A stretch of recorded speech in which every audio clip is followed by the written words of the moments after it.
Because I gotta have faith. I gotta have faith. Because I got to faith. I got to have faith. So you've got to have faith, or so people tell us. But what is faith? How much of it do we need? And if we're as Christians, then we need a faith. Then how do we increase our faith? And could God still work through us and do things in our life if we haven't got any faith? It's quite good questions, aren't they? So today we're going to look at the passage from Luke 7 and the Roman centurion and see what we can learn from him about our own faith. But first of all, a bit of backstory, because the Jews see themselves in this long story that sort of starts with Abraham. It goes through the Old Testament and the New Testament. It goes through modern history up to the Holocaust and up to Palestine today with the problems we've got. And it goes on and it finishes in a day of salvation for the Jews. And in the Old Testament, in the Bible, it's often described as a banquet. Who's going to be at this banquet? Who's going to be there on the day of salvation? Now, Isaiah says quite clearly it's not going to be just the Jews. There's going to be people from all nations are going to be at the table. But by the time of Jesus, the primary opinion was not that at all. It was a Jews-only party. So the primary thought at the time was that salvation was for Jews only. They didn't really like Gentiles, didn't like the non-Jews, and tried to avoid them a lot of the time. But if there was one thing worse than a normal non-Jew, and that was an invading non-Jew. So they thought that if you invaded their country, that actually you were the physical manifestation of the evil spiritual forces of Satan. And there are plenty of invaders, didn't they, over the years in the land of Israel. So, thinking of that as a background, here we find one man, the centurion, who was based in the Capernaum Garrison, who should have been despised. Now, the Romans were the main superpower of the time. Syria was where they had their main legion, and Israel was sort of annexed onto Syria. They had troops in Fort Antonio in Jerusalem, and they had forts at Caesarea. But they also had these like garrisons, outposts, which doubled up as custom houses. And typically you'd have a centurion would be at one of those places. And they had one such place in Capernaum. Now Capernaum was on the northwest coast of Galilee. And it was a fishing port, about 1,500 people. And Capernaum's quite well known in our scriptures because it's where Jesus sort of set up base a bit in his first year. And some of the early disciples came from that fishing port, so we've got Peter and Andrew and James and John. But we've also got, from Capernaum, the tax collector, Matthew, and I'm pretty sure that he must have been collecting taxes for the centurion who was based at that garrison. So he would have known him well. We've got a Roman centurion, and he built up a household of paid servants. Now, the Roman soldiers weren't allowed to marry for 20 years. So a lot of them would have had this household, but it would have been like their family to them, wouldn't it? And he obviously got very fond of his adopted paid family. And that wasn't uncommon, and there was a servant here that he deeply loved. And he was quite special because he had actually fallen in love with the people and taken on board their God and had even financed the building of their synagogue, the very synagogue that we hear Jesus preaching in. So, the centurion has a servant that he really loves, and he becomes very ill. And he sends for Jesus. But he sends the Jewish elders. Now, you think about how the Jewish people should despise the Romans. And here we've got the scribes or Pharisees looking for Jesus, a Jewish rabbi, and telling this Jewish rabbi to go into the home, the garrison of a Roman centurion, and heal his servant, which would have meant him taking on his hospitality and being defiled against Jewish laws. And this is a real wow factor in this story. I don't suppose these scribes and Pharisees would have ever gone to any other Jewish rabbi and sent them into the home of a Gentile. would they? Knowing how finicky they were about all the laws they'd invented on top of the Torah. But they did. They went to Jesus because they believed Jesus would be willing to do it. And he was. Jesus was willing. And these scribes and Pharisees actually went begging Jesus. They didn't just ask him. This man really deserves your help, Jesus. He loves our people, and he himself built a synagogue for us. And Jesus obviously knew the synagogue well. So, Jesus goes with them to the garrison. I imagine it would have been built a mile or two outside of Capernaum, so there's a bit of a walk to get there. And on the way, another posse comes towards him.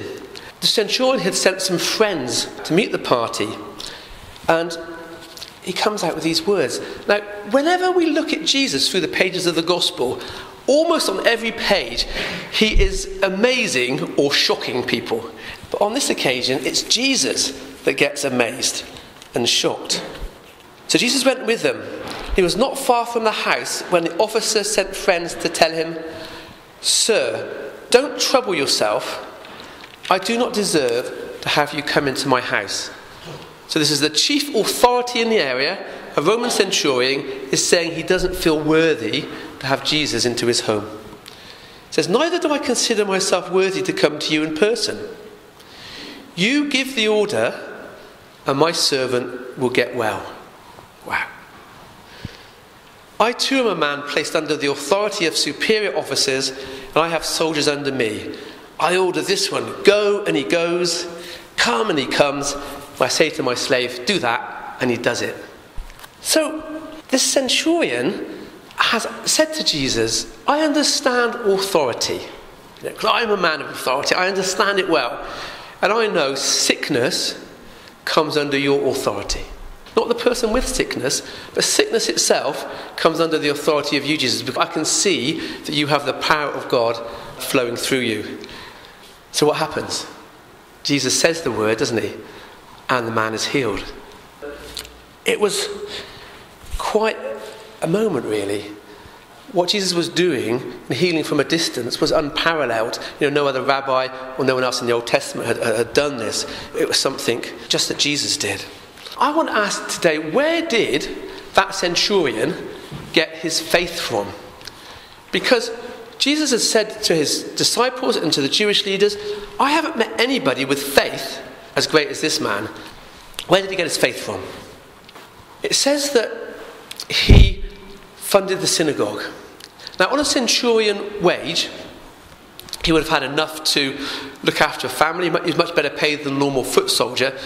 But I'm sure that to have actually built a synagogue would have been a fair amount of sacrificial giving.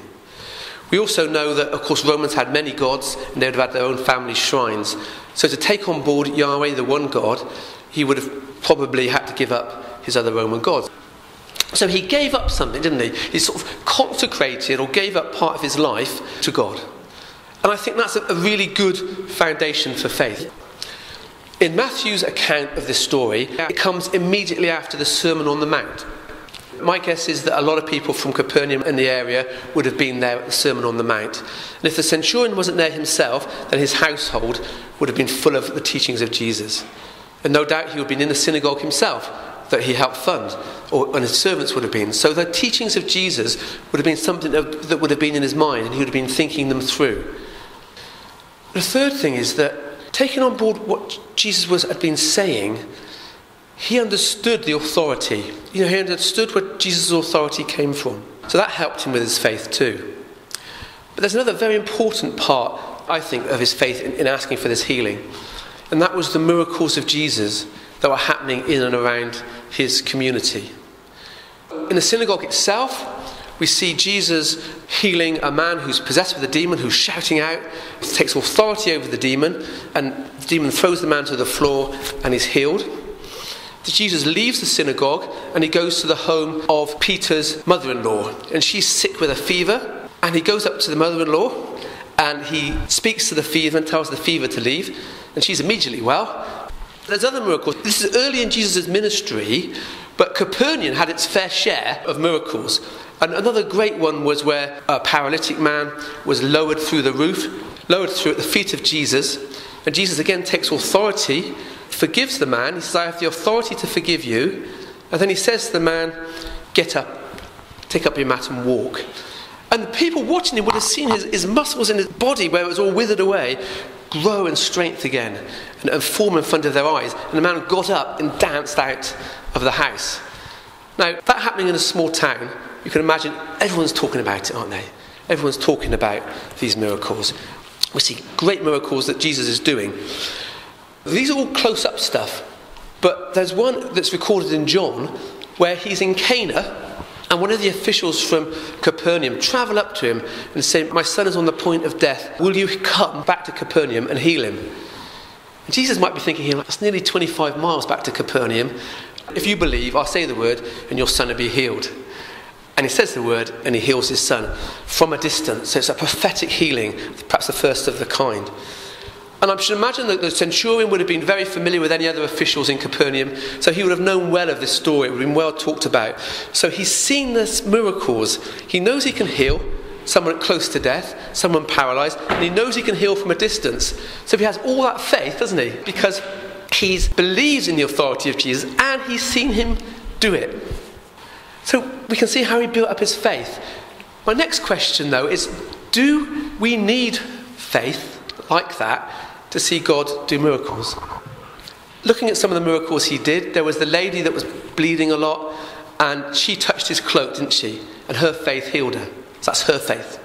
Some of these we've been looking at, and other examples, like the Syrophoenician daughter, where Jesus healed the daughter of a Canaanite woman without seeing the daughter. And again, that was another Gentile, also a lady, so they're crossing gender and race barriers there, teaching his disciples that everyone can come to the table. So it's the faith of friends like the paralytic, or family or masters that heals the person. But there are other examples, like the Gadarene demoniac, where Jesus goes up to the man possessed with demons and just heals him, and they jump into pigs and run into a lake. The man himself didn't have faith. And I found a great story in 2 Kings. It was Elisha died and been put into a tomb. And they're doing another burial in the area. And then the Moabite raiders, they like to come in a certain time of year and raid Israel and pinch stuff and go back again. And they saw these raiders coming as they were about to bury somebody, and they panicked and they threw the body into the open tomb of Elisha. And as the body hit the bones of Elisha, the power went into him and he became alive again and jumped up. So which of those men had the faith? Which dead person? So looking at all this, I have to come to the conclusion that Jesus and God, they do not need our faith to do miracles. They do not need our faith to do healings. But they want it. Okay. They want our faith, because that's how Jesus works, isn't it? He doesn't want to just go out and do stuff. He wants to do things through me and you. He partners with us to bring the kingdom of God in. He doesn't go out there and do it alone. He wants a relationship with us. And he wants us to have belief in him, in what he can do in our lives. He wants us to have faith in what he can do in our lives and work with us. So faith is important. If you've got a mirror in your handbags, or if you pick one up on the way in, can you pick up your little mirror? If not, just think of yourself in your mind's eye and have a look at yourself. I just want you to ask a question. Now, is your faith where you want it to be? So this isn't a guilt trip today. This is me asking you, the faith you've got, you believe Jesus can do in you and through you, is it where you want it to be? Have you got that relationship with Jesus and that trust and belief in Jesus that you want for your life? Think about that. You may be happy where you are in your faith, but in my life, I want more. I want to have more belief in what Jesus can do through me. I guess some of you are there too. How are we going to move forward? And I think we can learn from the centurion here, can't we? Because he gave sacrificially. So he gave over parts of his life that he hadn't given over before. And are there areas of my life, are there areas of your life that you can give over to him? Perhaps I can spend more time in prayer. Perhaps I can be a bit bolder. Perhaps I can give more financially to the church or to other Christian charities. What is it that you want me to give over? Then there's his understanding of Jesus' words. We've got a book, and I know some of you love this book. I know you pick it up every day, the Bible, and you're in there and studying in it. But perhaps for some of you find that difficult. Perhaps you need more time with Jesus, need more time taking on board his promises, because there's some great promises for you in here. There's some great promises for your life you can carry with you into each day. And then he had this understanding of authority of the centurion, command and control. And he understood in his position of command and control that Jesus has command and control. He has command and control over many things, including sickness. We need to start, I think, understand a bit more about the authority of Jesus and the authority we have when we pray in Jesus' name. And the final thing that we can learn, I think, from the centurion is he was in and around the miracles.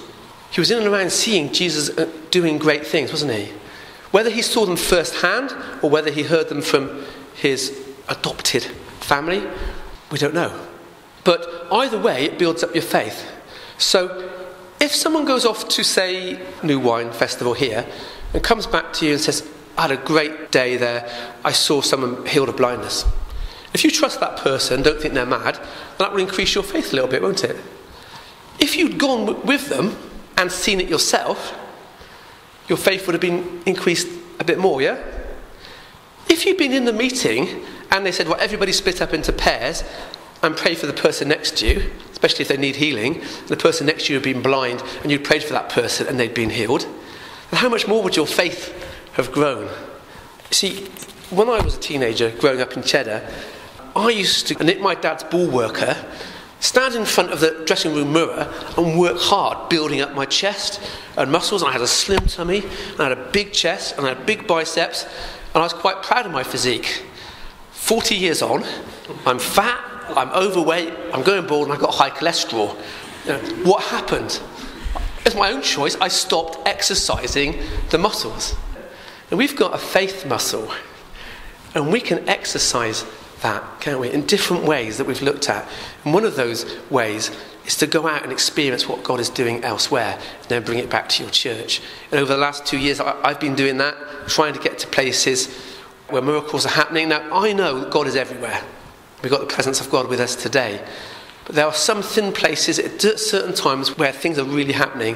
When you see those and experience those things, it can really build your faith up. So I've been travelling to places like Cwmbran and Tafaldi Brennan in Wales to experience new things from God and then bring them back to my church. And others have been doing that. And we were raised up in faith a little bit, so we started praying for people after our church services for healing. And one of the first people that came along was a young man who had severe tendinitis. He had his arm in a sling. And we prayed for him, and I prayed for him. I saw a picture of a fireball going down his arm. I shared that with him, and he left the church. The next day, he got up and was carrying on, and he realised he wasn't wearing his sling. He tried his arm out, and in every way it was healed. And it's been healed ever since. So he immediately contacts us and tells us what's happened. And our faith muscle grows a little bit.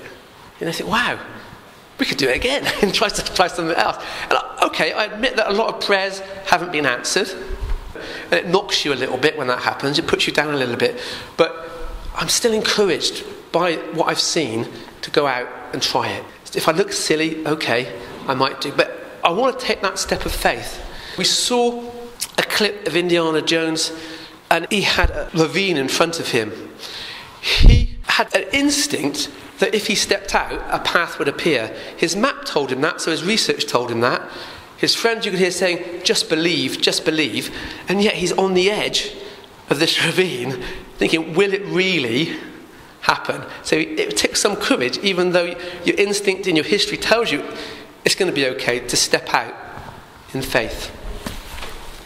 And that's what we need to do, because Jesus is willing.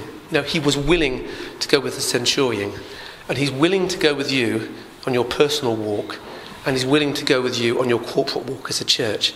He wants you to build up your faith because he has great things he wants to do in your life. So we need to build up our faith muscles, yeah? And take in more of Jesus and take a few more risks for him. Amen.